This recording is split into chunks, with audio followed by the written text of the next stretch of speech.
After many successful responses across the Latin American and Caribbean region, it was decided that it was high time that an MOU was formalised at global level between ShelterBox and Habitat for Humanity that would allow us to start building more systematically on each other's strengths, experiences and networks to have a better response.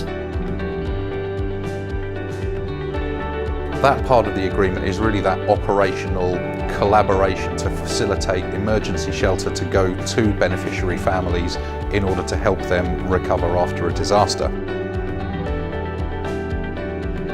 A big part of our agreement is that ShelterBox operates at the very much the emergency end with emergency response solutions, and that Habitat for Humanity have a greater strength and knowledge and understanding of recovery activities, so moving more out of the emergency into a longer term, more durable solution. And one of the key strengths of the partnership between ShelterBox and Habitat for Humanity is this link between emergency responses and then recovery responses.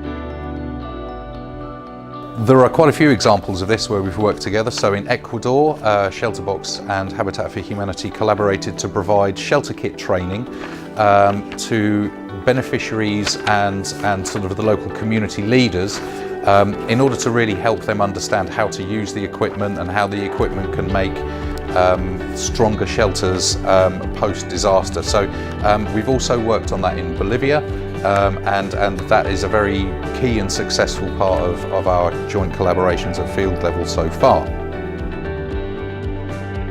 We do both have our own sort of standalone training scenarios and training sessions that we run for staff and volunteers. And again, we talk to each other at sort of global and regional levels about how we can best facilitate sort of people from ShelterBox joining Habitat for Humanity trainings, or Habitat personnel coming and joining ShelterBox trainings. This was evidenced by the Peru operation where we cost shared on the technical advisor for the shelter cluster. El equipo del ShelterBox, gente muy joven, muy linda. Del equipo de ShelterBox me impactó mucho primero la pasión y la entrega con que ellos hablaban del trabajo por hacer y de las familias a ayudar. El aporte de ShelterBox fue un aporte significativo que nos sirvió para tener mejor relación con el gobierno.